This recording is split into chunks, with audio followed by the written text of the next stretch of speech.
over to you, Vijay, because many of us say we're fighting the same fight again and again and again. There was a conversation yesterday, will this fight ever end? Will this fight ever end? Well, first, Asad, thanks for forcing me to come to Glasgow. When I walk the streets of cities like this, Glasgow was the UK's second most important city. Beautiful buildings, beautiful streets, a gorgeous city. It had Red Clydeside in 1919, the uprising to create a Soviet in Scotland. But it was, crushed, of course.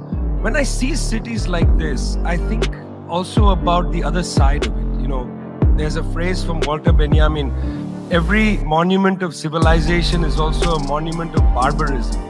I think of the famines in Bengal, the jute workers in Bengal sending jute to Dundee through the Glasgow port. I think of human beings from Africa enslaved and brought from Ghana to the New World, and all those prophets getting sucked into cities like London and Glasgow. Between 1765 and 1938, the British Isles stole $45 trillion pounds from India, 45 trillion sterling from India.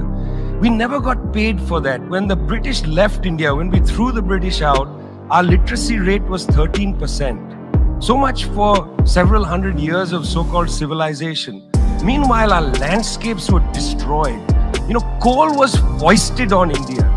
You foisted coal on us. You were the ones that came and made us coal dependent. And then you left, and now you dare to condescend to us. When I listen to Boris Johnson, when I listen to people like Joe Biden, when I listen even more to Emmanuel Macron, all I can think of is how condescending you are. You condescended to us 400 years ago. You condescended to us 300 years ago. You condescended to us 200 years ago. You condescended to us 100 years ago. You're condescending to us today.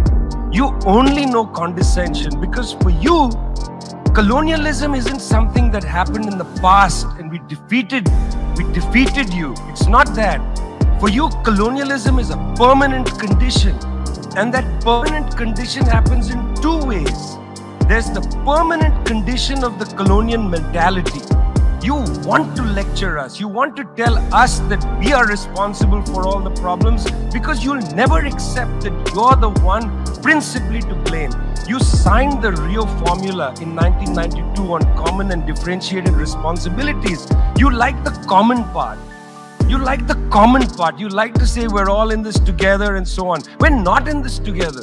The United States, 4-5% of the world's population, still uses 25% of the world's resources. You outsource production to China and then you say China is the carbon polluter. China's producing your buckets. China's producing your nuts and bolts. China's producing your phones. Try to produce it in your own countries and see your carbon emissions rise. You love lecturing us because you have a colonial mentality. Then there are colonial structures and institutions. You lend us money, and every time you lend us money, which is our money, every time the International Monetary Fund comes to our societies and they tell us, here's the money we are giving you. No, it's our money. You give us our money back as debt, and then you lecture us about how we should live. It's extraordinary. It's not just a colonial mentality. It's the colonial structures and institutions which reproduce themselves year after year after year. And let me tell you something. The climate justice movement, not clued enough on this. Not clued enough on this. The climate justice movement is a movement that says we're worried about our future. What future? What future? Children in the African continent, in Asia, in Latin America, they don't have a future. They don't have a present. They're not worried about the future. They're worried about their present. Your slogan is, we're worried about the future. What future? That's a middle-class bourgeois Western slogan. You got to be worried about now. 2.7 billion people can't eat now. And you're telling people, reduce your consumption. How does this sound to a child who hasn't eaten in days? You gotta clue into this, guys. You gotta clue into this. Otherwise, this movement will have no legs in the third world. No legs.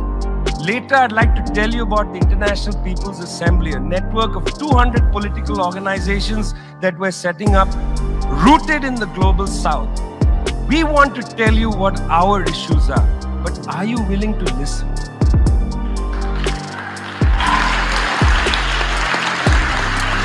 Thank you, Vijay.